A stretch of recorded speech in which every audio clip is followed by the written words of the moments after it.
Hi friends, part 5 పుట్టెంటికల mini vlog లో అయితే ఇప్పుడు నేను పోషవ తల్లికి అంటే బతిపోషమ్మ తల్లికి అయితే బోనం రెడీ చేస్తున్నా. ఇక మా చిన్నోడు మా ఆయన చూడండి ఎట్లా ఖుషిగా సంబరం అవుతుందో వాళ్ళకి. ఇక బోనం అన్నం అయితే ఆల్రెడీ వండేసినాం అన్నట్టు ఇక బోనాన్ని రెడీ చేసుడే. ఇక పసుపు పూసేసి మంచిగా బొట్లు అయితే పెట్టేసిన. ఇక చిన్న బోనం కూడా రెడీ అయిపోతుంది. ఇక బోనాలకి కంకణాలు కట్టేసి గోడకైతే బండారి తోటి కుంకుమ తోటి అయితే మంచిగా పూజించి బొట్లు అయితే పెట్టేసిన అన్నట్టు. ఇక బోనం కుండలు ఆడ పెట్టేసి ఆపాకు పెట్టి చిన్న బోనం పెట్టేసి మంచిగా దీపం అయితే పెట్టేసిన. అమ్మవారికి చీర గాజులు పసుపు కుంకుమ ఒక్క అన్ని సమర్పించేసిన అన్నట్టు. ఇక బోనంకి అయితే మంచిగా మొక్కుకున్నా. ఇక మా ఆయన మా చిన్నోడు కూడా మొక్కుకుంటాను.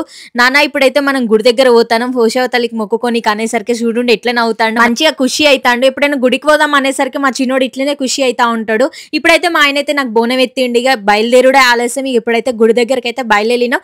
ఆల్మోస్ట్ గుడి దగ్గరకి అయితే వచ్చేసినాం అన్నట్టు. గుడి దగ్గర అయితే మంచిగా అనిపిస్తా ఉండే నాకైతే. చూస్తాను కదా ఎంత సంబరంగా అనిపిస్తుంది కదా. మీలో ఎంతమంది వేములవాడ వచ్చినప్పుడు బతిపోషమ్మకి బోనం అయిపోయి చెప్తారో కింద కామెంట్ పెట్టుండి. ఇక ఇక్కడ కూడా ఎక్కువ రద్దీ లేకుండే అమ్మ దర్శనం అయితే మంచిగా పీస్ఫుల్ గా అయిపోయింది. నాకు కూడా మంచిగా మనసుకి ప్రశాంతంగా అనిపించి ఉండే.